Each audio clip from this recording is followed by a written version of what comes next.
Hello everybody, I am Dan, your friendly fishmonger at dansfish.com. Hello, welcome to the stream. We do this every Wednesday at 7 p.m. Mountain Time, which is 9 Eastern for those that don't know where the real mountains are. Let's get a mic check and a video check real quick, just because last week the mic was a poppin'. I better turn off my notifications on my phone here. It's popping. So we fixed that, and we also fixed the sensor on the camera. Last week there was some schmutz on the sensor, but we took it in and got it serviced, so it should be all cleaned up in a bright, crisp image, and hopefully the audio's good. Audio and video are good, says Maria Z. All right, now something will go wrong, but let's enjoy the moment. So for those that are just joining us, cheers, glad you're here. We're going to start with our shipment report, and we'll let you know what's going on with the build of our new facility. We're building a large warehouse to put a bunch more fish in, and we'll talk about the giveaway, which is a pretty cool giveaway. And then in totally unrelated news, briefly, I'm going to talk about a movie. Briefly. So with that, let's get to the shipment report. I am absolutely thrilled to report that we're back. No issues reported. So as far as I know, everything that I sent off since I talked to you guys last week is done just fine. Also an update, the batch of Epistos that didn't do well seemed to arrive in okay shape, but were not doing well the next day after they arrived. Tested for ammonia, and it turns out there was some ammonia in the water. So to me, every time there's ammonia in the water, I don't know if that was the whole cause, but to me that's definitely a cause. So we're working to get that resolved, and I think we can. So hopefully we can get the ammonia situation taken care of, and then resend to the customer so they can have success with the Epistogramma agassizii double reds. But that was from a few weeks ago. We are talking in the last week, since last Wednesday, no issues. So that is where we want to be, where we usually are, but we've had several weeks in a row where we weren't there. So it's good to be back, baby. So the warehouse build, we're going to do an in-depth coverage of that in the newsletter, so I won't go into it in detail, except for to say the curb and gutter is done, and we went out there today and there are walls being built. So walls are in process. All the framing's being built and stuff for the walls. The door frames are up, and the walls will go up soon. Right now they're laying down because they're assembling all the framing for it, but it's awesome. We're going to be in 3 dimensions soon. Not just 2 dimensions of flat earthwork and cement work. So I'm thrilled about that.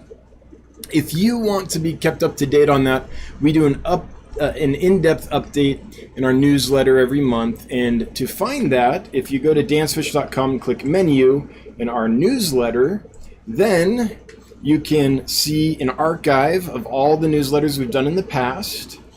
And if you want to join the newsletter, then join the mailing list, and you'll receive them in your inbox. But for example, if we go here, then here's the construction update we did for last month, and it goes into pretty deep detail in the whole process, everything that was going on at that time.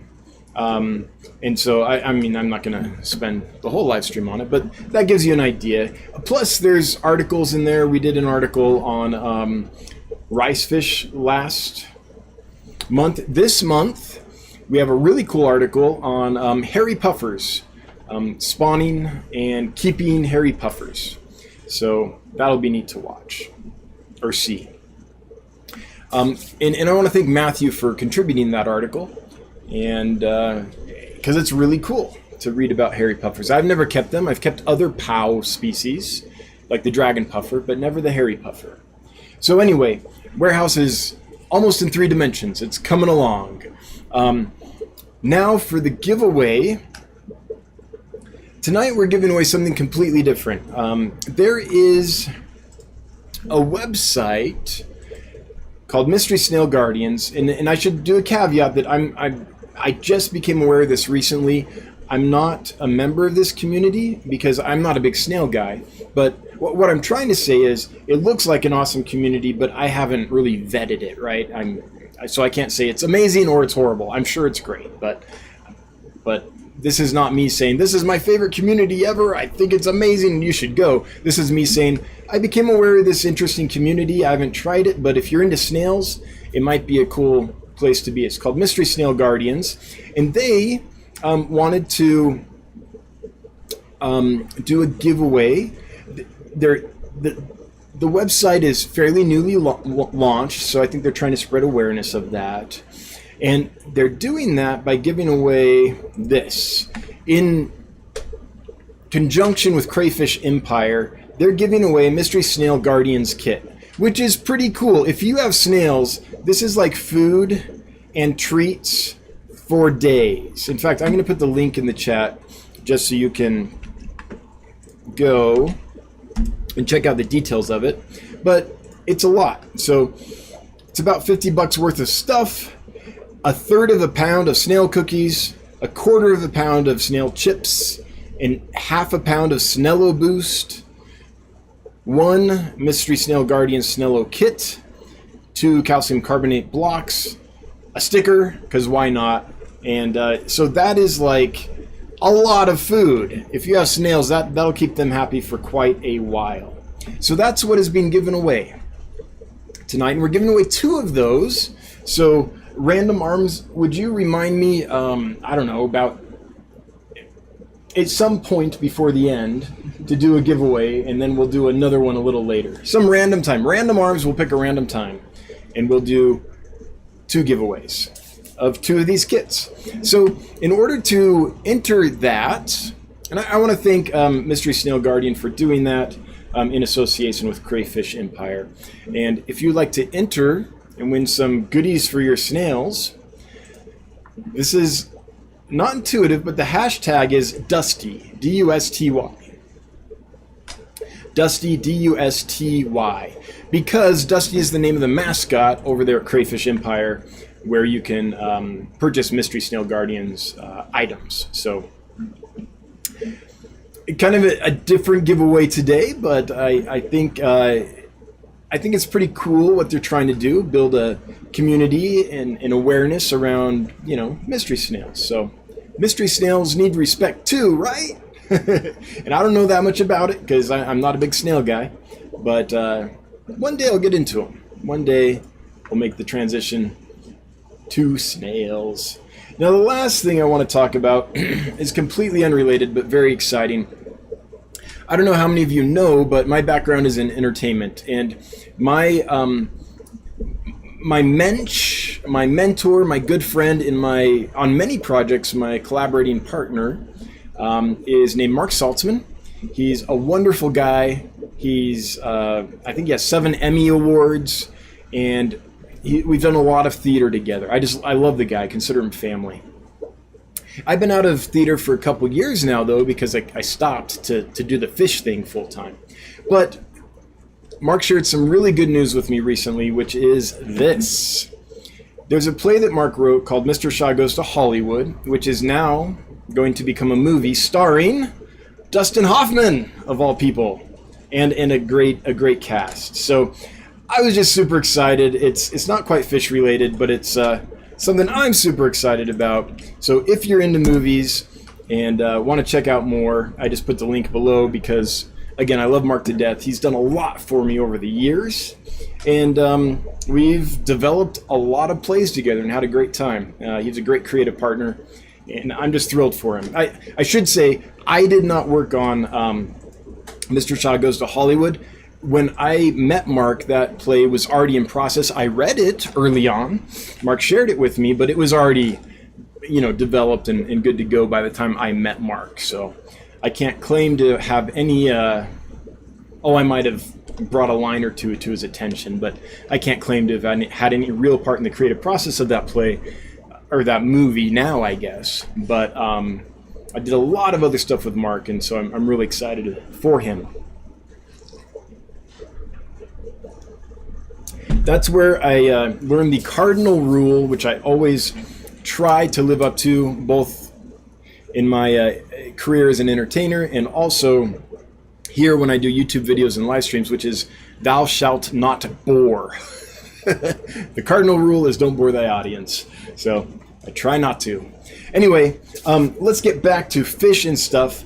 That's really almost all that I have. If you are wanting to go to a cool fish event and you happen to be in the Northwest area this next weekend, the 9th of October, then I will be there speaking at the Greater Portland Aquarium Society, their brand new inaugural year for the October Fish Fest, right? Oktoberfest, Fish Fest. Yeah, Fish Fest. So if you're in the area, I'd love to meet you. Come on by, or come support the event, regardless if you like me or not. Anytime you launch a new event, you're on pins and needles because you don't know what's going to happen. Are the people going to come? Are they not going to come? You put in all the time and effort to make it happen, and so the Greater Portland Aquarium Society has done all the work. Let's not let them down. So if you're in the area. Plus, there's amazing speakers, like Lawrence Kent will be speaking, and he's an amazing guy. So that's coming up. The week after that, it's going to be super busy, so I'm flying out to that. By the way, I have some time on Friday, and I'm looking for some cool things to tour. What I am specifically looking to do is if I can tour some fish rooms of some fish breeders who are not on YouTube. That would be awesome. I feel like most of the folks that are on YouTube, we can see their stuff, but if there's some, the old guy or gal that's been doing it forever and has all the tricks and tips and stuff, I would love to go interview them and tour their fish store and make a nice video. So if you have ins with those kinds of folks, or they don't have to be they don't have to be a sage mensch or anything like that. They could be young folks too, but what I'm looking for is breeders who are not on YouTube. So if you have a contact there, if you would email me, dan@dansfish.com, in the Portland or Seattle area, then Friday, I think Ken's setting me up with some folks in Portland on Thursday, but Friday I'd like to go do some tours. That could be fun.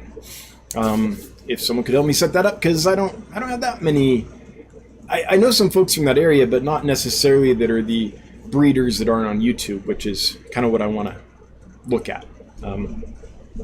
Also, to help me make some connections, I'm trying to source some neat fish for Dan's Fish. We need a lot of fish when this warehouse goes online. So I'd like to meet some hobbyist breeders that breed regularly, and see if we can't set something up, because I really do like buying from hobbyists. Let's see here. I think. Oh, and then what's going to happen after that is I'm going to fly back the day after that ends, and then we have the new import arriving that week. I mean, we haven't got the final check off, but I think it's probably going to arrive on the 13th, and it's an amazing import. There's some rainbows that are coming in that I've never seen before that I'm very excited about, and a bunch of really cool stuff that I'm not going to get into, but so it's going to be a very busy couple of weeks. So we're hopping over here for sure, getting ready for all that, plus all the things that we're doing on the warehouse side of things, ordering tons of pipe and all kinds of stuff now that prices have kind of dropped a little bit. We tried earlier, and we did get what we could, even though prices were kind of high. But we simply could not get our hands on lots of stuff. It was weird this summer trying to source materials. So now prices have dropped, and there's stuff in stock again that we can get. So we're getting all the little bits and pieces that we could not source during the shortages this summer due to all the COVID and all the other things that happened. So So that's what's going on our end. Now let's get to you guys, your questions and comments. If you have a question or comment for me, if you would type @DansFish, the @ DansFish, you'll see it pop up. Hit that pop-up, it'll populate for you. Type your question or comment, and then I will see these bright orange boxes, which are what I look for when I'm scrolling down chat looking for questions or comments to reply to.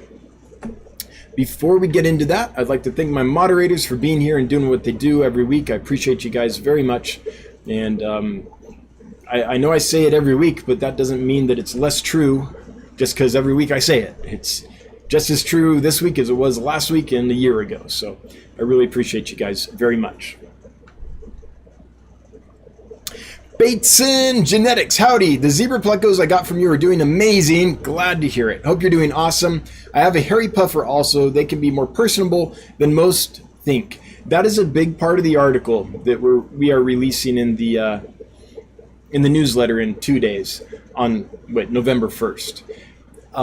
Matt talks about that a lot. He's like, man, when I got these, I thought they'd be kind of boring, but you know, everyone calls them a potato because they kind of sit there and they're kind of brown and kind of ugly, kind of lumpy.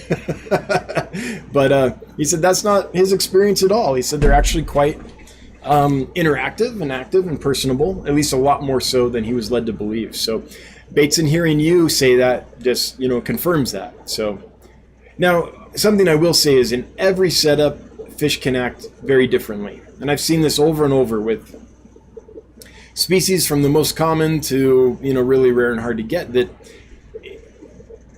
in one person's tank they'll act one way, in another person's tank they'll act a completely different way. And it has to do with all the different stimuli that they're getting from the tank, how it's set up, how many hides there are there plants in there, what kind, are there rocks in there, what kind, what's the lighting like, what's the temperature, what are the parameters, all these things, right? So many myriad details that send signals to fish and to any living organism, to us too, right? And make them react and act in certain ways. So, you know, just because one person experiences a hairy puffer that sits there all the time and is a potato, and someone else experiences them and they're out and active and friendly and all that, you know, both are totally valid. I bet both happen.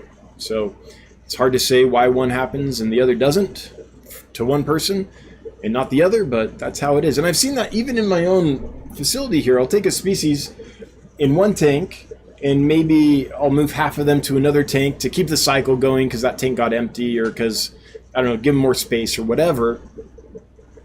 And sometimes they'll act completely differently in that new tank than they did in the old tank. I've also seen it to where I might have a tank that has a lot of a fish in it, and then as I sell out and I'm down to the last 40 fish, they start acting different. And then when I sell those and I'm down to 20 fish, they act different. And then when I'm down to 10 fish, they act very different. So it also has to do with how many are there together. But yeah, I listen to people that describe their experiences with fish, and honestly, I believe them all. I don't think anyone's wrong. I just think a hairy puffer in one tank, how it's set up, could act completely different than one in another tank, or a group in another tank, or whatever. I guess think about it.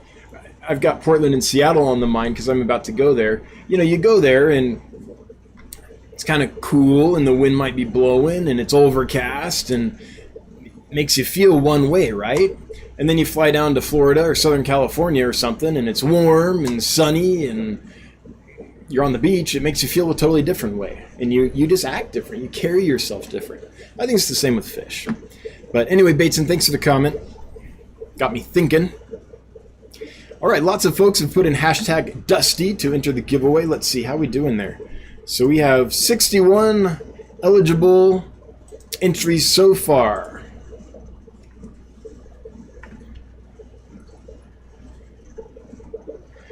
A-Train! What's up, A-Train? I'm planning to raise 25 guppy fry in a 10-gallon tank. I'm using a 30-gallon sponge filter and will be feeding 6 times a day for the first month. How many water changes do you recommend a week? I'd recommend like a 25% water change a day. Not when they're tiny, tiny, tiny. 25 tiny guppy fry won't need it that often. So for the first month, okay. So when I say I do it every day, I'm talking about when they've got a little size on them. For the first month, you could do it once a week. I think that would be just fine. Yeah. They're small. Even though you have 25 of them, they're not going to grow big enough to produce a large bioload for quite a while. If you test or notice something's off, maybe up it to twice a week as they grow. But here's going to be the real determining factor of that. Okay, so you've got this 10-gallon tank. You have a 30-gallon sponge in it. So factor number one is that sponge going to have the bacteria you need to process the waste? So just because you have a sponge in there, I don't know if it's cycled. I don't know if the tank is brand new and you just stick a sponge in it. Usually that works, but sometimes, like if you just filled it up and just put the tank in, or if it's enough of a shock, it can affect the bacteria population on the sponge. So let's say that you have this 10-gallon tank, and you have a 30-gallon sponge filter in it, and it's fully, the sponge filter is full of nitrifying bacteria. You're good to go. Well, if you put the guppy fry in there immediately and start feeding, you should be fine. But if like a couple weeks go by and nothing's in that tank, and then you put the guppy fry in there, well, now the colony of bacteria is shrunk in number because it hasn't been getting enough food in the form of ammonia or nitrite, right? So that's one thing, is if you put the sponge filter in there, is the nitrifying bacteria population still healthy when the fish go in there? Let's say yes. Then the second thing is, how do you feed? Do you feed food that creates a big mess, like tiny little powders and stuff? That if they're not eaten, they just go everywhere and you can't really clean them up effectively? That might mean you need more water changes. Do you grossly overfeed? Like 6 times a day, that doesn't scare me. But are you just feeding enough that the fry eat it all 6 times a day? Or is it being grossly overfed 6 times a day? That could be a problem. So, or are you feeding live food, like baby brine shrimp or microworms or something, which will stay alive pretty much all day long, and you're just feeding a little bit 6 times a day? Then that doesn't scare me very much. So there's all these different variables. But I would say if you have a good sponge filter in there and the bacteria population is healthy, and you put the 25 guppy fry in there and you don't overfeed, but you do feed them 6 times a day, which is great for them, by the way, and you're not creating a ton of extra waste, but you should be fine. It should be just fine. Once a week, 25%, 30%. I would recommend throwing some snails in there, or throwing some cherry shrimp in there, or scuds in there, something like that, some kind of scavenger to help clean up uneaten food and make sure that everything's kind of kept, cleaned up. So what you don't want is a bunch of uneaten food everywhere rotting, right? So whatever you need to do to prevent that would be just fine. 10 gallons is a lot of room for 25 newborn guppies. That's plenty of space. Now, as they grow, you're going to need to up the water changes because you're going to need to up the food. But you'll have to feel that out as they go. And in the first month, I think you'll be fine. Someone's throwing down a super chat. Holy cow, it's Kelly Foreman again. Kelly Foreman, thank you so much. Throwing down $50. Pretty excited about those new rainbows. Oh, me too. Like, I did get a picture of one of them, but not both species. I can't wait to see it. I mean, when my supplier says, "Hey, I've got this new rainbow," like, do you want it? I always say yes. Like, often I don't. I've never seen it. Sometimes I can't find any information on it or anything. But a new rainbow, we'll try it, of course. So I'm excited too. We'll see how they turn out. And thank you so much for the super chat. Always appreciated. Never required, but it does make the wife super happy. So thank you. Okay, the next bright orange box just jumped on me. Hang on, let's see if we can get to it again. Wow, chat jumped a lot. Not doctors, not, how did I say it last week? Doktorski? Doktorski? It's Dark Sky. I don't know. I kind of like Doktorski. Yeah, I kind of like Doktorski. I'll say that. Dark Sky 1056. I can provide you with all the mollies you could ever want. Well,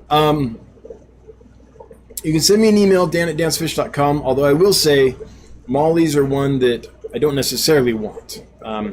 It depends. If they're common mollies that you can get at Petco, it doesn't make a lot of sense for me to breed them. But if they're a wild type molly or a species specific molly or something like that, then I might be interested in them.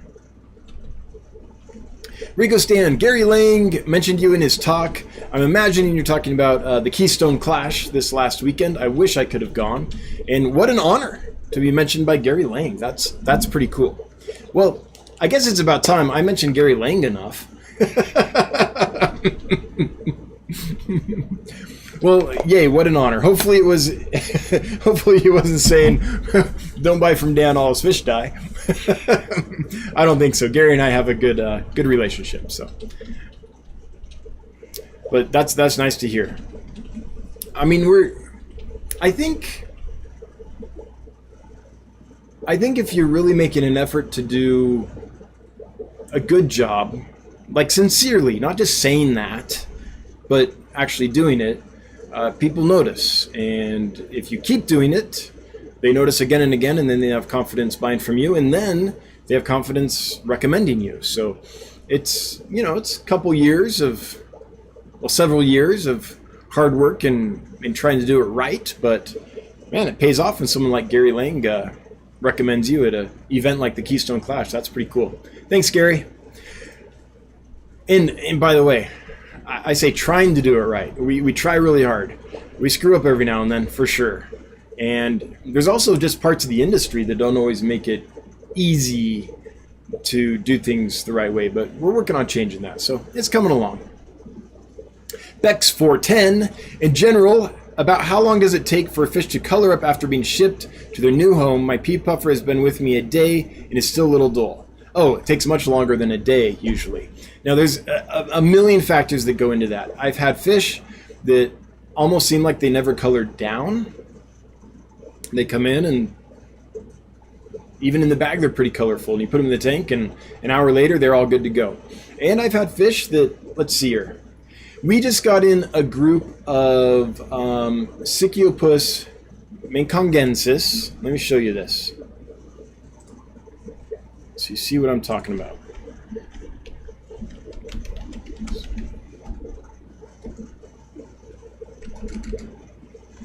If I can, how do you spell mekongensis?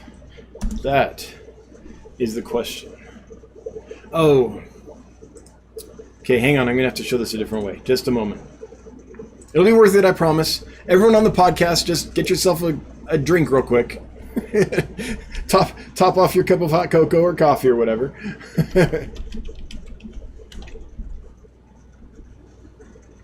Mekong. That's the part I don't know how to spell Mekong. Let's see here.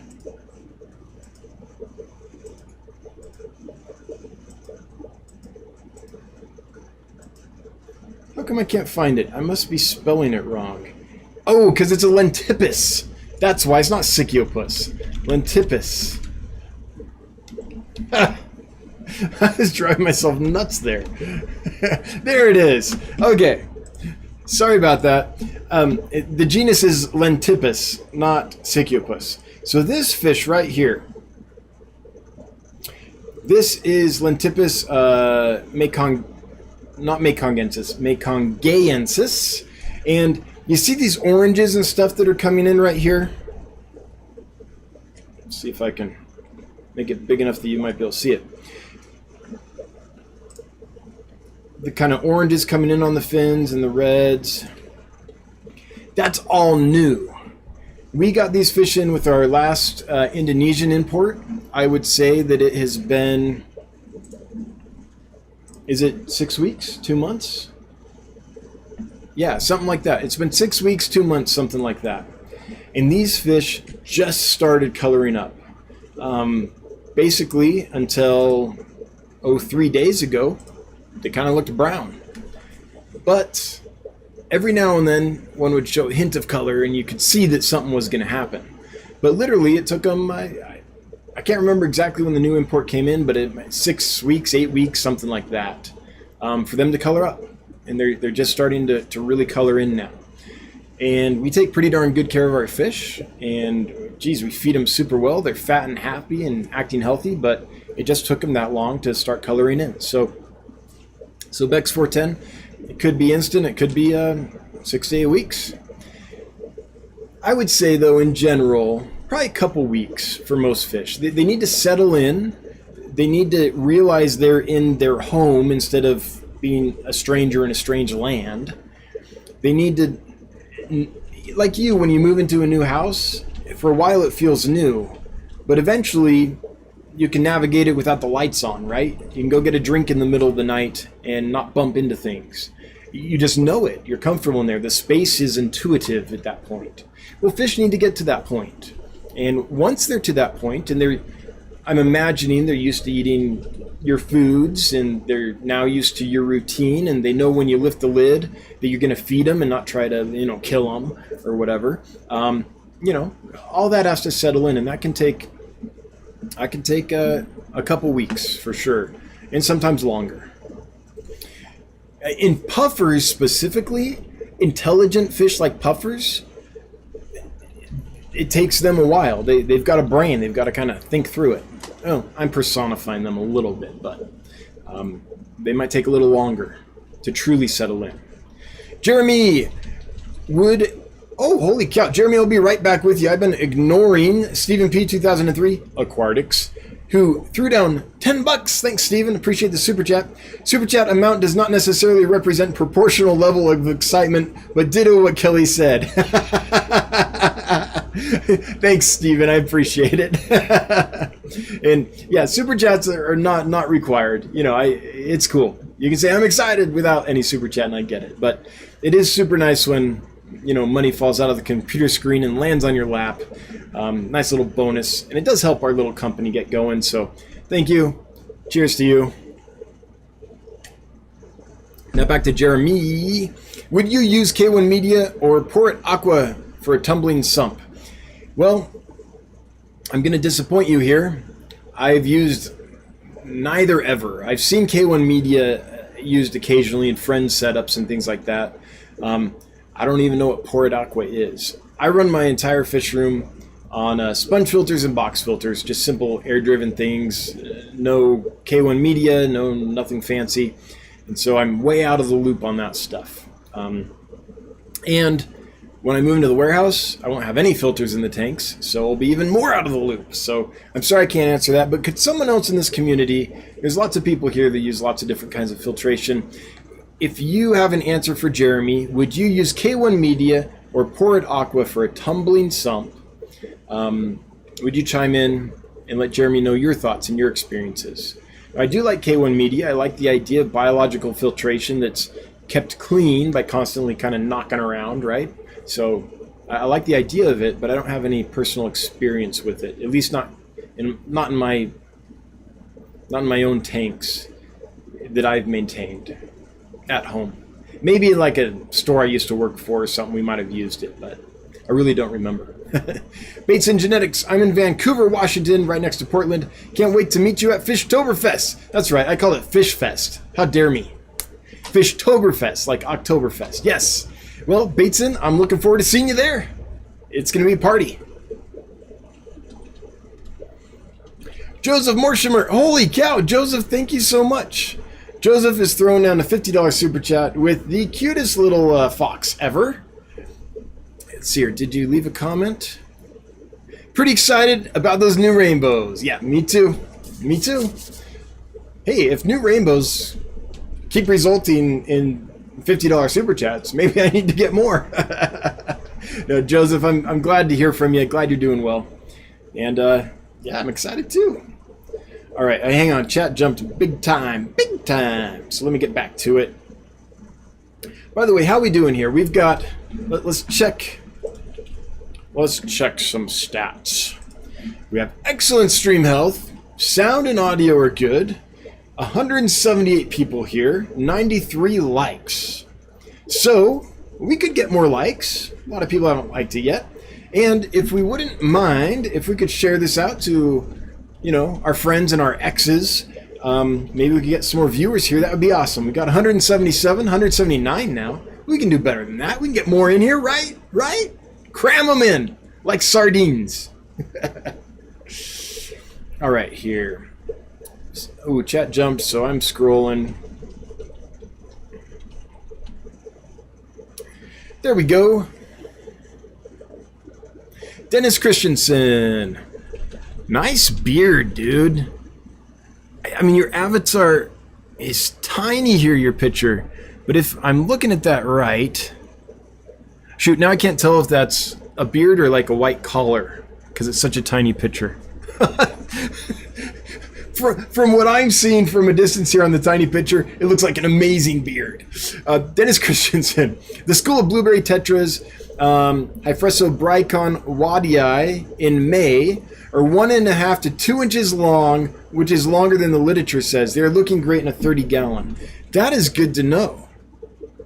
First off, I'm glad they're doing well and they grew for you, but let me note this down because I might need to change the sizes that I have listed on the website, because I base those sizes off the literature, which basically says that they're mini fish, that, you know, around an inch, maybe a little over, from what I remember. So I'm writing down blueberries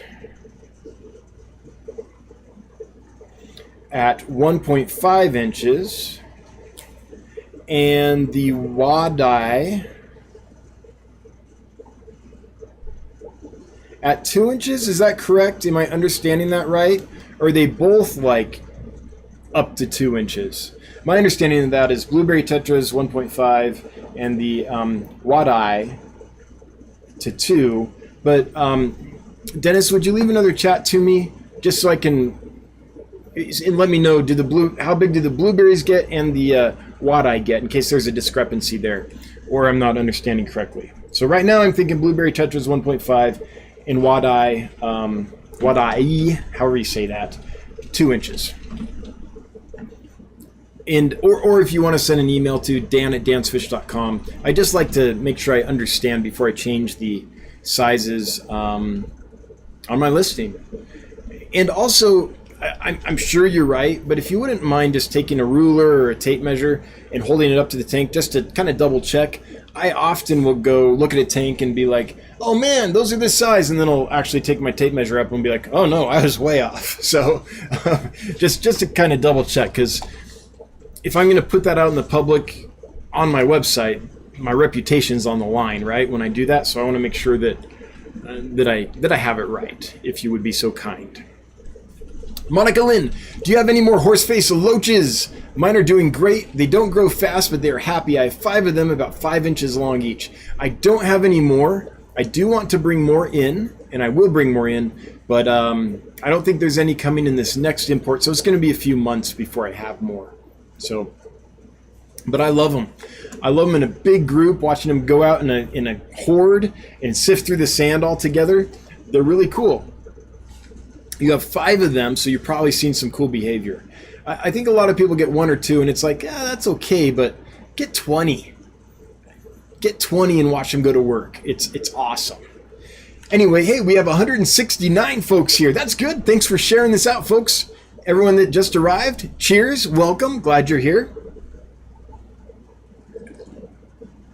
We are talking about freshwater fish keeping, breeding, building fish rooms, raising fish, the fishy business, all that stuff. So if you like aquarium fish, you're in the right spot. Well, unless you like saltwater or plants. I like them too, I just know nothing about them. But freshwater fish, that I can usually help you with.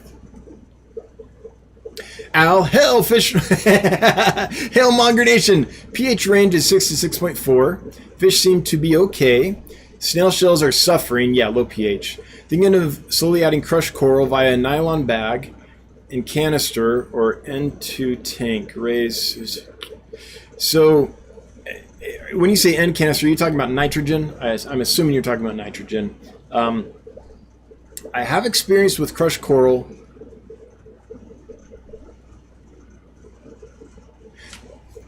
I've never used nitrogen in a canister, but maybe I'm reading that wrong. Maybe you're saying slowly thinking Thinking of slowly adding crushed coral via nylon bag or putting it in a canister filter or into the tank. When you say into, are you just trying to say into? Is that like text talk for into? So if you're talking about just adding crushed coral, go for it and do it however you want. In a bag, stick it in the filter so water flows through it, or put it right in the tank. Now if you put it in the tank and it gets in your gravel or your sand, you'll never get it out. So just be aware of that, but it's not going to harm anything. But if you're talking about like a nitrogen canister, is that if the N canister means that? I got no experience with that. So, but I think you're just talking about in the canister into the tank, which would be fine. Sorry, I'm getting old enough. Sometimes I'm just confused. Text talk. Back in my days when I was a professor, we would have essays, and I knew I was getting old when some of the students would actually write the essays and frequently use text in there. And I'd be looking at it and be like, what the heck? What's this mean? Bex 410. So if you're in college and writing an essay, let's use proper English, just to put that out there. Bex. Yep, that's what I thought. He's happy, just getting settled, already hunting. Thanks for the reassurance. Fish. First time I've ever had fish shipped to me. Oh, I totally understand. Yeah, I get it. And congratulations on joining the wacky world of online fish sales and buying. It's a strange world, but you can expand your horizons quite a bit on it in ways you can't just purchasing locally. So, yep. Congrats on taking that step.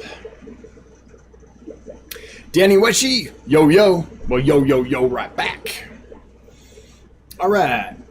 I just made it to Joseph Morshimer's super chat. If you're wondering how far behind I am, that's how farmed. Oh, I missed some.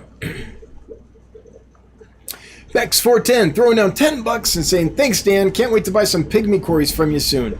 Oh, well, that sounds awesome. And by the way, it's a fantastic batch. The pygmy quarries are rock solid. We haven't had any problems with them, and I can't remember a customer having any problems with them. Like the last few batches of pygmy quarries have come in excellent because we found a better supplier, and they just must take care of them properly because they come in fat and happy. Small, they are pygmy quarries, but I'm confident they'll do well for you. No issues with them. Micro Snail throwing down $10. But this is so funny. So I'm looking at these super chats. Here, check this out. So $49.99, $10. Oh, there is one even amount. $49.99, $9.99, $9.99, 99 cents. I'm assuming there's a reason for just the 99. Is it because if you put in 50, you would hit some kind of penalty threshold? Or $9.99 because if you put in 10, there would be some thing that happens? Like, I'm just curious why all the just unders amounts. Not that I please don't take this as me going like, what, you shorted me a penny. It's nothing like that. I'm just curious why it happens, or if that's how YouTube presents it when people super chat. Anyway, Micro Snail throwing down $9.99, which I'm going to call 10. Love your content on Instagram, and really started checking in on all the other stuff. Just wanted to stop by and say hi, keep up the good work. Well, thanks for coming by. Yeah, I'd like to do more on Instagram. I wish I had more time, but right now I'm kind of just documenting the build of the new fish facility. So I'm glad you're liking that. We do have some pictures of fish and stuff on there too, but man, it's been busy. We're still looking to hire that person that will help us with content creation and things, making videos, making content for Instagram and all that. So if you like fish and you like making videos and taking pictures and stuff, send me your resume, dan@dansfish.com. We're looking to hire a content creator to help with that stuff. But thanks for dropping by, Micro Snail, and thanks for the super chat. RB Animal Rescue with I can't read a comment, but I see a cool sun with sunglasses sticker. And it won't let me scroll down enough to even see if there is a comment. I hate it how YouTube does this. So, RB Animals Rescue, if there was a comment, I'm sorry, I literally cannot see it. But thank you for the super chat, and if I can see it later, which I probably can in time, then I'll respond to your comment. Alrighty.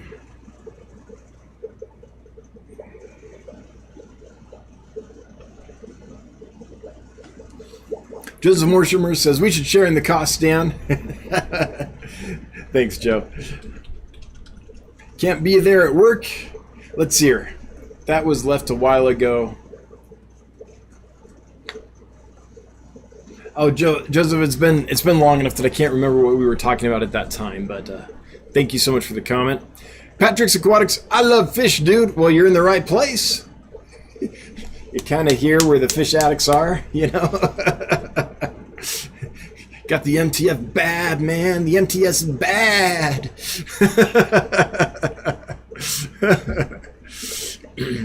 A-Train, do you have any suggestions for easy, moderate level breeding projects in a 10-gallon? Yes, I do.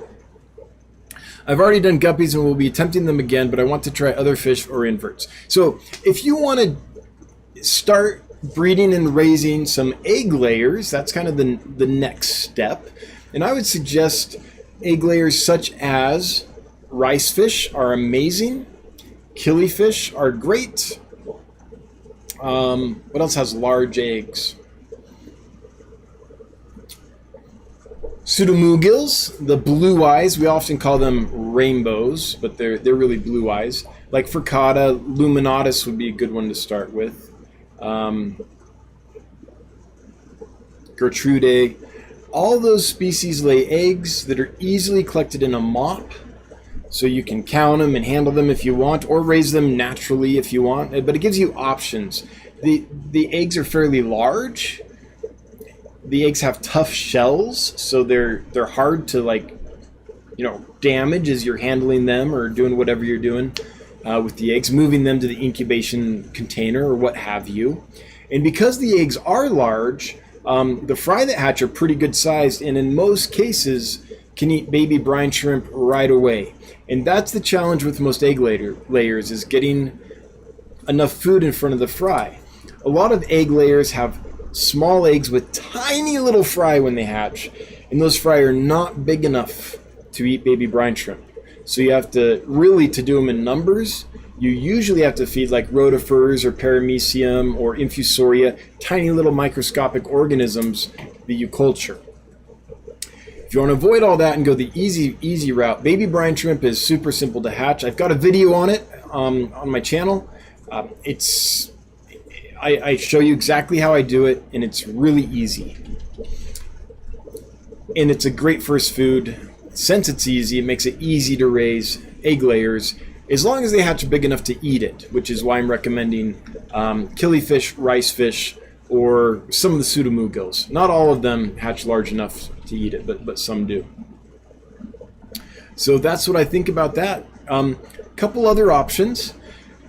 If you're good at keeping fish, but fairly new to breeding, then some of the wild type mouth breeding bettas might be good. We have some betta edithae in right now, which aren't too big and are a mouth brooder. I don't have a lot of mouth breeding bettas in right now. I have Anabatoidus, but those get big, too big for a 10-gallon. But if you can get your hands on some cochina or rubra or albumarginata, the small live, it's not live bearing, that would be a different betta. The small mouth breeding bettas, they're small, they breed easily, they're fantastic to watch as they display and spawn and things. Their colors are just out of this world, and they take care of the babies and the eggs. So they'll hatch, the male will incubate the eggs in their mouth until they hatch. Once they hatch, you need to feed the babies and stuff, but you know, it's kind of like instant babies. They do all the work, and then you can just feed them on baby brine shrimp. So that's the kind of stuff I would suggest looking at. Cichlids can be super easy. A small dwarf cichlid, such as, let's see here, 10-gallon. You could probably do a pair of African butterfly cichlids in a tank that size. I don't know, look, Crabensis perhaps in a tank that size. You wouldn't be able to raise a lot of fry in a size that tank, but you could spawn in there. So if you're talking about just spawning in there, I think it'd be fine. But they would get awful cramped if you couldn't raise them somewhere else. But cichlids, you know, they do a lot of the work for you, and oftentimes the babies, once they're free swimming, are big enough to eat baby brine shrimp and super easy. So those are my thoughts if you want to level up from guppies. Okay, random arms. Oh, you didn't see his arm, but I did. You should do it again and put it through. Yeah. You gotta. There we are. Random arms. Says, and thank you, because I would have forgotten. Time for giveaway number 1. All right, so we are going to give away the first Mystery Snail Guardians kit, which, if you're just joining us, is all this goodness. 1/3 pound of snail cookies, 1/4 pound of mixed chips, 1/2 pound of Snello Boost, and a Snello kit, some calcium carbonate blocks, and cool stickers. So thank you again to Mystery Snail Guardians. If you're into snails and you're looking for a community to join about snails, here's their website, mysterysnailguardians.com. You can check them out. Anywho, if you want to win some snail goodness, then, and we have 103 people entered, that's not too bad at all. We're going to roll the first giveaway, and then we'll give away another one a little later. Same thing. So we're doing 2 of these tonight. The first one is Timbo Taking It Easy. I like that. I'm just taking it easy. I said taken, didn't I? Timbo Taking It Easy. You have won. You have 2 minutes to chime in. Let us know you're here, and then we'll be off to the races with you. While we are waiting for Timbo Taking It Easy, we will move on to Skipper's Aquariums, who says to ask a question, type @dancefish so it highlights for him. Yes, please. If you're new here, what I look for when I go down chat is these bright orange boxes, which only appear if you type the @ and immediately start typing dancefish, no spaces or anything. You'll see dancefish pop up, select it, and it'll create a bright orange box for me. I do apologize because it doesn't work on every device. When I'm on my Android phone, it doesn't work. It might work on your Android, but it doesn't work on mine. But for most things, it works. Al says, yeah, oh, what did you say? It just jumped on me big time. I saw that Al said something. There it is. Al says, yes, into. Okay, the N into means into. Thank you, Al. I'm just old enough that I get confused sometimes. So you're talking about putting crushed coral into the tank. So I would say if you ever want to get it out of there, don't put it directly in the tank. Put it in a filter sock or put it in your filter where water will flow through it. And also, when you first put it in, a lot of calcium will be shed because there's a lot of powder and stuff on it. And then after that, it'll kind of slow down. So over time, you might need to replace it. But as long as there's crushed coral there, that is calcium. And so as long as the white crushed coral is there, it is dissolving into your water. It just might slow down over time. Okay. Thank you, Dennis. Dennis Christensen has answered my question. Blueberry tetras are the Wadia. Oh, thank you.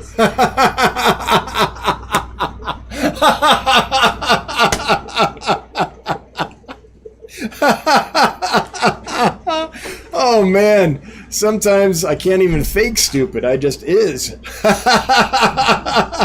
That's right. Thank you. I had about, 4 or 5 species of those. I had the blueberry, the blue ribbon, plus a couple other species that don't have common names that are all the new blue ones. They were recently introduced a few years ago. I get the blueberries and the blue ribbons and all 4 or 5 of those confused quite a bit in my head, especially with the scientific names. So, yeah. Yep. You can't fake stupid. When you're on camera, they all know. Okay. And I have put the ruler up to the glass to double check because they are longer than my lemon tetras. Okay. So blueberry tetras get 1.5 to 2 inches. Good to know. Man, I bet they're stunning at that size.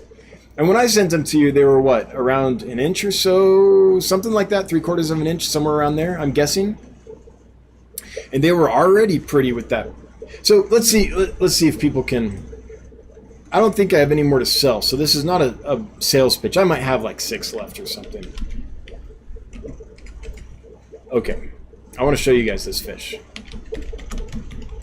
I don't know if the pictures are going to do them justice, but they have an amazing blue-red scheme on them that is absolutely stunning. No, I wouldn't say any of these do it justice, but this will give you an idea. Bright blue with red and like, sometimes it looks like an iridescent purple. Decent pictures, I guess. It's not showing the real deep color, though. They're hard, like, they're a hard fish to photograph. Like, this is the best we could do right here. They're a hard fish to photograph just because a lot of it is iridescence, and cameras don't know how to pick up the colors properly on a lot of these iridescent fish. But, man, I bet a 2-inch one of those, I mean, Random Arms and I, that's one that we really like, and we'll often stop at the tank and just look at them a while because they're so pretty. At about 1 inch, I can only imagine at 2 inches. That's got to be awesome. Okay, oh, by the way, we did have the winner here. I left you hanging. Timbo, tanking it easy, is the winner. Responded, whoop, whoop, thank you, at Mystery Snail Guardians, and thank you all. Hey, you're welcome on behalf of Mystery Snail Guardians, you're welcome. And if you would send me an email, dan@dansfish.com, I will forward it to Mystery Snail Guardians, and that way you can get your goodness, your snail goodness, a Mystery Snail Guardians kit, worth like over $50, so not a bad deal. We're going to do another giveaway of the same thing in a bit, so stick around if you're into snails. Or stick around if you're into me. Or stick around if you're into stupid, into occasional stupid. That's me too. Let's see here. RB Animals Rescue. It doesn't look like there was a comment. There. EM throwing down a couple dollars. Is that Canadian? CA? Or is that... Did California make its own money? Hashtag Hail the Lurker Nation. Hey, hail right back. Thank you so much for the super chat. Always appreciated, never required, but we're a startup company, and so every little bit helps right now, while we are still on ramen wages. Orange Cones, did you ever catch yourself taking a fishing pole into the basement? The fish are pretty small. I mean, some of those banded gudgeons are just about eaten size. We have an amazing looking 5-star general available right now. 4 or 5 inches and just beautifully colored. That one would be about eating size. And some of the Geophagus brasiliensis, or is it brasiliensis? I can never remember. They're getting decent size. So yeah, I guess there's a few that would kind of be like eating small bluegill. This is my backup plan, right? When the zombie apocalypse comes, I've got fresh water and food. No, not really. Paul Soltero, oregonite in a fine mesh filter bag in the old Eheim, so that's a canister filter for those that don't know Eheim, allows me to keep sharp in the discus tank. Without it, they melt faster than butter in a frying pan. Well, I'm glad it's working for you. Yeah, in the canister filter, you get good flow. It's in a bag, so you can remove it or refresh it. You don't have to worry about it going everywhere. Yeah, that sounds like a plan. Kelly Foreman says, iPhones always round to 99 cents. I did not know that. That's so weird. Is Apple just taking the extra penny? I bet they are. Yeah, I'm on Android. It's not like a identity thing for me. I could care less. I just want a phone that works, but that's the one I have. Buddy Viper, hi, love my hyphen loaches. Wait, HF loaches. What is an HF loach? Did you mean HS for Hill Stream? I don't know what an HF loach is. Anyway, oh, horseface. Horseface loaches, I bet. Yes. I have 5. We'll be getting more. I'm loving the pseudomugils, but my small-scale archers are amazing. I'm in love, beautiful and stealthy. I want 10 more. I want to bring in those small scales again, too. I really liked them. They're pretty cool. Horseface. Yeah, HF horseface. Yep, I finally figured it out. You'll hear it in a couple seconds on the replay. Random Arms is my producer, and but it's hard because he's hearing the replay and not what I'm saying currently. So he's a producer, but from the past. He's a past producer. Yeah, the small-scale archers and the Burmese clouded archers, I'm going to try to get more. The supplier I get them from is hit and miss. I honestly try not to buy from that supplier very often, just because trying to find suppliers that are really up to standard and doing things as humanely as possible. But I've got to know that supplier well enough to know which fish I can get from them that will do well. So I will be doing an order for small-scale archers, Burmese archers, highway catfish, some of the other stuff that I can't get anywhere else from them. But it'll probably be a little while before I do that. Paul Soltero, I hate autocorrect. It's supposed to be shrimp, not sharp. I got you. I thought you were saying it's keeping your parameters sharp. And I'm like, I'm too old to know what that saying is, but I get it's what the kids are saying these days. That's bad. That's sick. That's tight. That's fat. That's sharp. RB Animals Rescue. No comment, just a super sticker. All right, thank you, RB Animals. I just hate it when people throw money at me and I can't even read their chat. I feel bad. Sometimes people do leave a chat, and sometimes YouTube doesn't let me see it. So glad that's not the case in your case. Bex 410. Oh, I just looked at my husband and said, we're ordering Corey's Monday. Yep. Happy wife, happy life. And 3 times your current amount of tanks equals world peace. So, do it for the children. Mountaintop Puffer Keeper, have you adjusted your blackworm culturing process since the last video? You convinced me to try them up here on the mountain. So far, so good using your methods. Nope, that's the same method I use. Although I did end up getting so many fish that I had to sacrifice the blackworm colony for tank space. So I don't have a colony going at the moment. But yeah, it worked for me for a long time. So that's probably how I would do it again. And glad it's working for you. Yeah. Bunny Viper, can you keep Gertrude and Ivan Sophi together? Yes, you can. If you're going to breed them, I wouldn't, because they might hybridize together. But as far as getting along and being compatible in a tank, yeah, I think they'll do just fine together. Which blue eyes can you combine? And can the Empire Gudgeons join them? What are some good tank mates for the Empires? Thanks so much. So, I would say that you can combine any of the blue eyes together, as long as you're not breeding, just a display tank, that are appropriately sized. If you consider, for example, there are some pseudomugils that get decent size, like the signifers. Some populations of signifers can get big. If you consider Celebi's rainbow's blue eyes, which they technically aren't, but they're grouped in there sometimes, they get pretty big. But Luminatus, Ivan Sophi, Fricata, Gertrude, Novageniae, and several other of the species that are about that size. This get 1 1/4 to 2 inches, somewhere in there. They'll probably be okay together. Yeah. It's more about size than anything else. And as far as the Empire Gudgeons, I would be careful putting Empire Gudgeons with the smaller pseudomugil species. Empire Gudgeons can get 4 inches, and they have a decent mouth on them, and they're not afraid to use it. So, is that true? Can they get 4 inches, or is it 3? And I was just going to look it up, but I don't want to, I don't want to stop the stream to do that. But they get big enough that they might snack on smaller blue eyes. But it's really a size thing. Yeah. By the way, Empire Gudgeons are amazing. Like, I really think if I could only keep one gudgeon ever, it would be the Empire Gudgeon.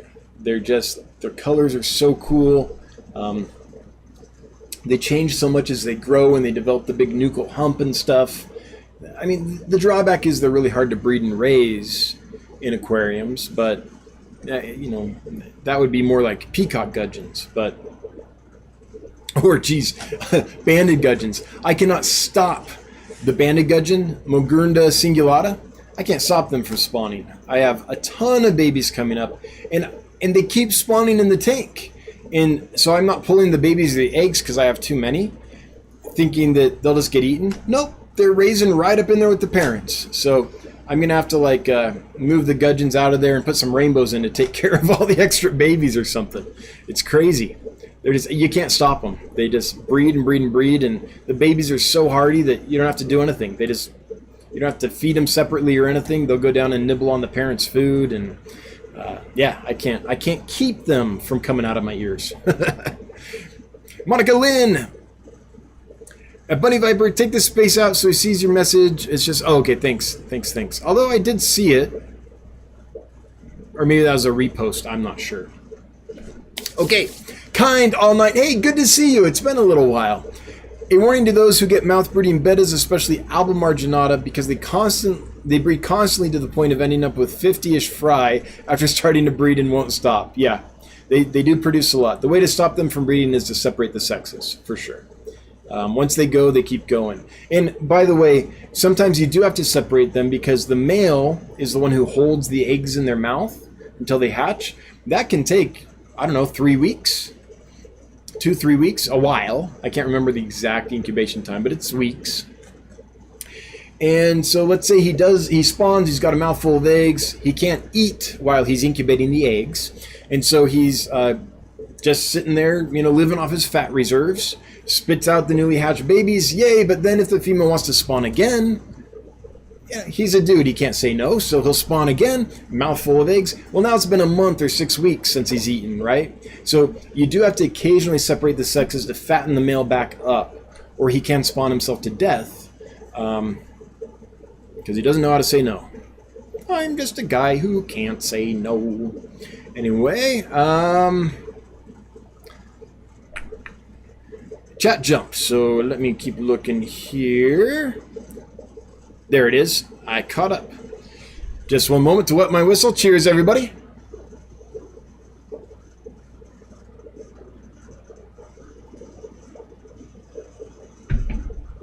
Donald Drew, I have a Zis blender. Use Fritz marine salt. Keep it at 80 degrees with a desk light. Cannot get them to hatch. Okay. Donald, take a look at, I would recommend taking a look at my hatching brine shrimp video. But let me show you what I do. I'll be back in 5 to 10 seconds. I just have to go grab the brine shrimp hatcher so I can do a quick little demo so it'll make a little more sense. I'll be right back.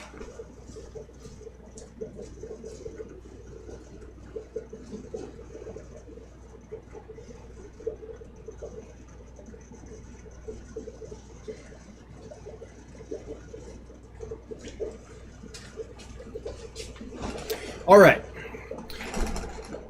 So I think people often try to get a little too fancy with brine shrimp. Let me show you exactly what I do. And this is in the video. This is my brine shrimp hatcher. It's a 2-liter hatcher.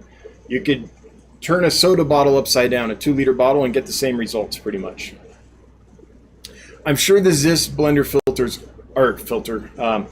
brine shrimp hatcher is awesome. I've never used it, but it does the same thing as this basically. So this is like water softener or ice melt salt. It's Blue Diamond salt. It's the cheapest stuff you can get. I get mine at Home Depot. Let me just show you here. Blue Diamond salt, Home Depot. Okay, it's literally this stuff. $6.99 a bag. That's gone up. It's like $4.50 a bag. This is 40 pounds of salt. It's nothing fancy. It's not marine salt. It's not perfectly mineralized or any of that. Just standard old water softener salt. Now, you do need to make sure it's NaCl and not like a potassium-based kind of water softener. But as long as it's just salt, like we think of salt, sodium chloride, it'll be fine. Okay? Cheap and dirty. So I have some of that right here, and I'm going to put a heaping 1/4 cup of that. So this is a 1/4 cup measuring scoop. I'm just going to heap it like that. and dump it in there. Then I fill this 2-liter bottle up until it's about inch and a half below the rim. Well, first I put the brine shrimp eggs in. So this is something, sometimes we put in too many brine shrimp eggs and there's not enough oxygen and stuff to support them. So I put in a heaping teaspoon, basically. What I use is a little plastic picnic spoon, and I just put a heaping scoop of that in here of the eggs. And then I put on the lid, the rigid tubing, attach the air, and the next day there will be a ton of baby brine shrimp in this thing. Now, the temperature down here ranges from 75 to 80 degrees roughly, depending on the time of year.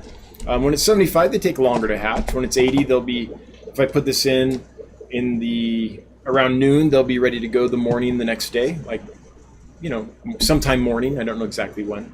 But that's all I do. I don't use any fancy salts. And by the way, I've done this every place I've lived, and I've lived places with soft water, with hard water, with clean water, with super nasty Los Angeles water. Like, I've done it the same way in many, many places and not had a problem. So, and it's that easy. You don't have to be super precise with your salt or anything. I don't put a light on it. I just put it on a shelf and let it bubble. When the lights go out at night, the lights go off at night on that too. So, as easy as can be, and I hatch tons of brine shrimp. And I can do it on the daily like that without problems, time after time after time, for years, for 30 years, almost 30 years. So, what I would say is maybe just get a bag of that cheap salt, put a heaping quarter cup of it in your Zis, because I believe that Zis is 2 liters as well, isn't it? And put some eggs in there, put some water in there, take it over, hook it up and let it go. I don't pre-dissolve the salt or anything. Salt, eggs, fresh water right from the tap, and let it go. Now, I don't have, well, I bet I did. Right now I don't have chloramines, but when I lived in Los Angeles, I bet there were chloramines in the water, and it worked just fine. But anyway, I go into all this in a little more detail in the video about how to hatch brine shrimp on the YouTube channel, Dan's Fish YouTube channel. So check that out. I think sometimes we try too hard.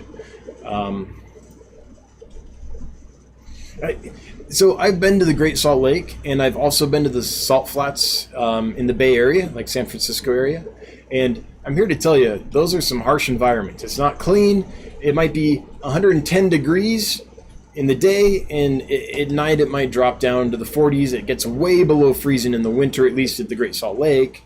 There's wind all over. There's, you know, it's a dirty, harsh environment. So it's not like we have to treat brine shrimp with kid gloves. Daniken says, hey, Dan the Man. Hey, Danny, Ken, I'm excited to see you for Fishtoberfest. Talked about it earlier.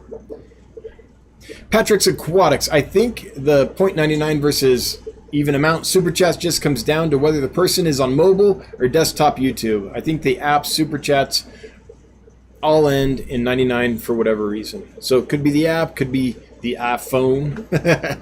Anyway, good to know. So now we know what device you're on. Ha ha ha. All right. I don't know how that helps me, but Melissa Turner doing a stream tank. Oh, that sounds awesome. I love Hillstream tanks. With 6 butterfly Hillstream loaches, White Cloud Mountain minnows, 8 CPDs. Anything else you would recommend to add? It's a 20 long, way over filtered. No, I think the Hillstream loaches and the White Clouds are great additions. CPDs, I'm not quite so sure. Those come from a lake. They come from fairly still water that's choked with plants. So I don't know how well CPDs are going to like strong current. But if CPDs are doing great for you, then good. It's just the one question I have. It's not a criticism. It's a question. I don't know how well they'll do in that current. I've never tried it. But I know their home environment's pretty serene and still water. But okay, so you've got butterfly Hillstream loaches on the bottom. White Cloud Mountain minnows are going to stay towards the top-ish. Honestly, if it was me, I'd probably add more Hillstream Loaches and more White Cloud Minnows. But if you want something, just because I like fishing in big groups, you see different behaviors, you see different everything when you get larger groups. So that's my preference. But if you want to add another species, you're not going to go wrong with like some kind of goby, riffle goby. So you could do Stiphodons, but Stiphodons are benthic grazers like the Hillstream Loaches, so they're going to kind of eat the same way in the same area. So maybe you don't want that because they're not going to outcompete each other because you can feed them, but they're going to be vying for the same surfaces. But maybe you try some Lentipus gobies or some Sicyopus gobies. Those are little carnivores. They're not benthic grazers, so they're not going to graze on the rocks and stuff like the Hillstream Loaches will. But they'll have all the goby behavior. So those would be great. Tiger gobies would be another good one. So that might be another flavor to add to that. I don't know. I feel like Hillstream Loaches and White Clouds is a decent tank. Now, what could you put in there? Let's just play what could you. So I really like also darters. If you can get yourself some orange throat darters or rainbow darters, those are amazing. And I think they'd fit okay. At least the orange throat's in a 20 long. I want to say shiners, but a 20 long isn't probably room for a big group of shiners. Is there a small shiner? Yeah, I don't know. I feel like the shiner niche in like activity level and swimming pattern is kind of filled right now by the White Cloud mountain minnows. So those are my thoughts, Melissa. Yeah, I don't know if that was helpful, but that's my reaction. Killers Aquatics and Exotics, Pippi! One day, I'm going to like find a Pippi Longstocking wig in 2 purple pom-poms so that when this sticker shows up, I can really celebrate. You think I'm joking? Mountaintop Puffer Keeper. Why do butterfly fish refuse to jump when feeding on camera, but will do it maximally? Hold on, this is funny. I feel the pain trying to get fish to cooperate when you have the camera on them. Yeah, let's start over because, yeah, it cracked me up. Why do butterfly fish refuse to jump when feeding on camera, but will do it maximum difficulty acrobatics when I'm just watching the fruit flies disappear? I know. Fish never behave on camera. They need acting classes.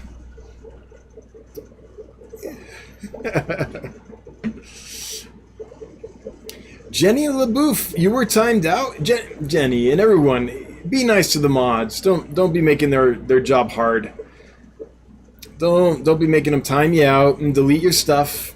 The mods have full power and my complete blessing to just ban people that are problems. So if anyone's a problem and continues to be a problem, don't be surprised if you get hit by the ban hammer. The mods are volunteers. They deserve our respect, and they don't need to... when you're volunteering, you're doing it for free, right? So it should be fun. Don't make it hard on them. Yeah, not good. Now, maybe Jenny did something totally benign, and I don't know, but usually when you get timed out, there's a reason. Let's all behave civilly. Bunny Viper, so guess what I did today? Oh, what? I finalized the purchase of my dream tank. Oh, cool, 180-gallon from Custom Aquariums. I'm fully jealous. 180 gallons sounds amazing. I cut corners to save money. Oh, of course. Simple stand, no canopy, 24 by 72 by 24. That sounds like a party. Awesome, Bunny Viper. That is amazing. Congrats. I can't wait to see pictures or videos of it. Oh, you're going to have so much fun playing in that. There's so much you're going to be able to do in a 180-gallon tank. And what a great size. Oh, that's going to be amazing. Congrats. I can't wait to see more. Nawundu. What's the dwarf rainbow with best colors? Ooh. Like it's actually available? I want to say Melanotania pygmea is great, but they're not really available. I do like a Kamaka. The Kamaka rainbows top out at 3 inches. I don't know, maybe 3.5. Under 4. And they're a light blue with a ice white hot blaze. I know that's a juxtaposition, ice and hot, but beautiful blaze on them when they go. I think they're amazing. I like Melanotania papuae, and I've got 5 of them available right now if you want. I like the, oh, I know what my favorite is. I'll tell you in just a second. I like the Maculacae. The ones from Stark River are pretty nice.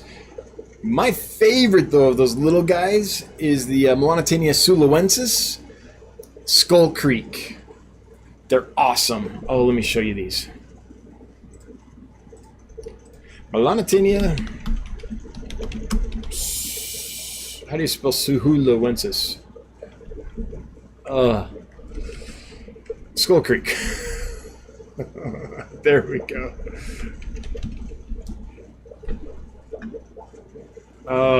There it is. So this is why I couldn't spell it. Sulensis, not Sahuluensis, but Sulensis, Skull Creek. Look at these guys. So they have this amazing pinstripe pattern on silver. What's not showing excellently here, though, but kind of, is this black margin with bright yellow. You see it better on the anal fin here. This black margin with this bright yellow. There's something about that combination and how they juxtapose, which is beautiful. They really look handsome, but usually when you say a fish is handsome, you mean it lacks color. These look handsome, but with color.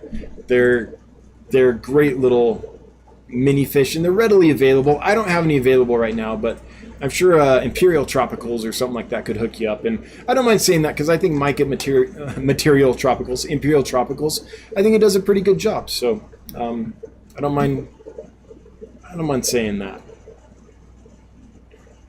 I know he's competition, but people that do a good job, we want more of those. So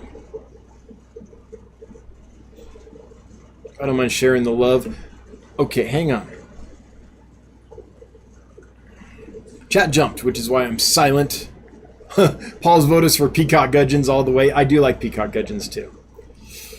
The Desert Shadow. Sorry if I missed it, but how's construction going? Good, and you missed it. We talked about it early on, and there'll be a detailed report in the newsletter, which will be released November 1st, so in like 2 days. So if you're not signed up for the newsletter, go to dancefish.com, click on your account menu, and click newsletter, and you can sign up for it, or just read archived copies. They're all there. You know, not everyone likes to get mail in their inbox, so you can just read them there. But walls are in progress, which is cool. Bunny Viper, oh, I bought the orange Venezuelan Cories from Get Gills that you were hawking last week on the stream. Ended up with 10. Really nice. Thanks for the tip. Hey, you're welcome. And I wasn't so much hawking as shilling.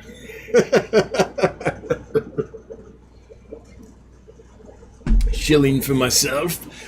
Yeah, the orange Venezuelan Cories, though, it's hard to go wrong. They're beautiful. They're hardy. They're as hardy as an Aeneas, but with color. So I'm glad you like them. Mains, tails, furs, and fins. What is the best water parameters for blue glares, killies in your experience? Whatever you have out of your tap and can keep stable. Honestly, I kept them in Los Angeles in grungy, hard water. No problems. I've kept them in soft water, no problems. Although in soft water they tend to get velvet more easily, so that's one advantage of having them in hard water. But they will thrive in whatever water you have. Now, if you're talking about breeding, that's a little different. What I would do if I had hard water, I don't know what water you have, but if I had hard water, is I would just use it because stable parameters are better than anything, right? And I know they'll live and grow in there and look beautiful just fine, but as far as breeding, I would try it. And if the eggs were constantly infertile, then maybe I would cut it 50-50 with RO water and see what that did. If the eggs were still infertile, maybe I'd cut it 75-25 with RO water. And I probably wouldn't go much more than that. But as far as just keeping and enjoying, any water parameters. I mean, within reason, within normal, like that you could keep other fish in, water parameters. So that's my thought. But for breeding, you might need to soften it for fertility. Get Gills says, see at Thai Aquatics question above about hybridizing rainbows. Okay, Thai Aquatics, what are the biggest reasons not to hybridize rainbow fish? So here's the thing with rainbow fish. They are super threatened. Almost every rainbow fish, its habitat in the wild is at risk. At least, well, I was going to say, at least if they're from Papua, but even from Australia, there's issues as well. A lot of them come from very limited habitats, and they're under threat. So as Papua is being industrialized, these rainbow fish are often being wiped out as quickly as we can find them. They come from, like one species comes from one lake or one little creek. And as soon as a gold mine happens, or a palm plantation or something, it wipes out the entire habitat. So the reason we don't like hybridization, generally in the rainbow fish hobby, is because there's so many rainbow fish that are under threat that we want to take the effort and the space to preserve the species as they disappear from the wild. Because if we don't, they're gone from Earth forever, right? We want our kids and our grandkids to be able to enjoy them. And maybe one day when Papua gets through this phase in its industrialization and its growth and becomes more environmentally conscious, as happens as nations settle into the industrialized world, I suppose you'd say, in time, maybe some habitats will be restored and they could be re-released and the species could be saved. That's already happened with different species of rainbow fish in different areas. So the thought is, let's not endanger the pure lines we have with the possibility of hybridization, because they're the only genetic material we have for those species. So does that make sense? That's why. There's great fear that lines can get muddied with impure genetics that are introduced from other species via hybridization, and then that species is gone forever because no longer the correct species. Koi fish, hello. Oh, we have 2 minutes. This might be the last one. If you can create a South American biotope, what would you stock in a 40-gallon tank? Thanks. Okay, just off the top of my head, I would go Uruguay, which I know is a weird choice, but that's because my favorite tetra ever is from Uruguay. It's Caricidium racovii, or racovii. I'm not quite sure how to say it, but let me show it to you.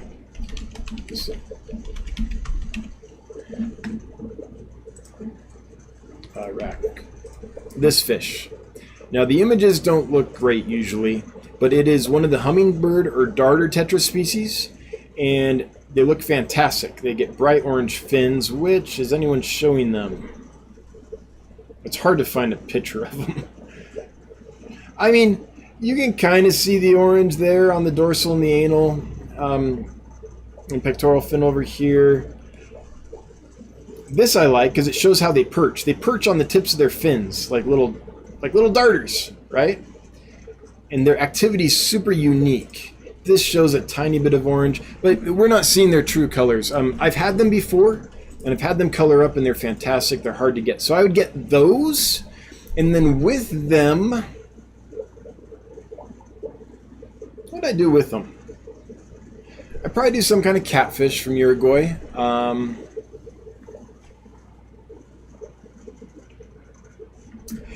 And I'd have to think on another species. I'd want another species kind of for the surface and midwater. Probably some kind of pencilfish type is what I would do in that case. Yeah, so that's my thought. I know it's a weird choice, but it's just because I love Caricidium racovii or racovii. I never know. They're probably both wrong. Again, you can't hide stupid.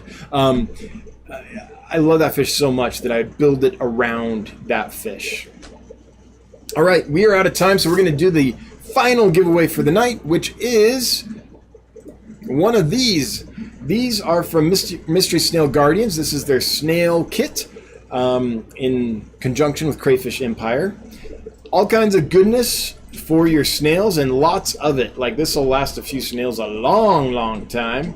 And if you're interested in snails and want to join a snail community, here's one, mysterysnailguardians.com. I don't do a lot with snails, so I don't know if they're amazing or awful, but I'm gonna guess that they're absolutely amazing. You tell me. Join up and then let me know. But I can't say I've been a member for a year and it's the best thing ever, because I don't do a lot with snails. But they're here if you want to join a snail community. And the winner is Driel, or is it Dry? D-R-I-E space L. You have won some snail goodness, some goodies for your snails. So you have about 2 minutes to chime in. Let us know that you're here, because you do have to be present to win. While we're waiting for you to chime in, I guess we'll take one more. Sorry, mods, we're going to go just a couple minutes long. While we're here, though, is Punchy Paints going next? I'm a little out of touch, I admit. But I'm not going next? Oh, no Punchy Paints. Okay. Sorry, Punchy. I was trying to shill for you. All right. So I imagine Punchy Paints will be live on Saturday instead. Just a guess. All right, let's see. Here we go. I think we got a response. There it is. Is it Dry? Dr. IEL. I don't know. Driel, you have responded, so you have won. Congratulations. Just send me an email, dan@dancefudge.com. I'll forward that to Mystery Snail Guardians, and you guys can arrange for shipment. So thank you so much for playing. Congrats on winning. As we sign out here, I just want to thank my moderators for doing what they do, and seriously, be good to the mods, or like, we ban easy here. We don't like drama. We don't want to make the mods' job difficult. We want to make this fun for them. So if you're making it difficult for them, or unfun, you're out. They're volunteers. They deserve respect, and I can't afford to have my volunteers not volunteer, because you're making their lives miserable. So that's how we do it here. Anyway, mods, I appreciate what you do. I've got your back. Everyone leaving super chats. Mwah! $142.49 of cash fell out of the computer. Well, I mean, YouTube's going to take their cut, but 30% less than $142.59 fell out of the computer onto our laps tonight. Thank you so much. Super helpful. It does make the wife super happy. Everyone that left a question or comment, thanks for being active and participating. Hail the Lurker Nation. If you're lurking, I usually am lurking as well. I'm in chats and live streams all the time, and people never know it, just because I'm up to my armpits in water, you know, messing with tanks. Anyway, if you're listening to the podcast, like, why? Is the podcast any good? I hope it's good. I hope you're enjoying it. Anyway, and if you're watching the replay, glad you could be here, even if it's, you know, after the fact. That was a lot of like signing off. So let's just do it. I'll be back next week, same bat time, same bat channel. Until then, have a good one, everyone, and bye-bye.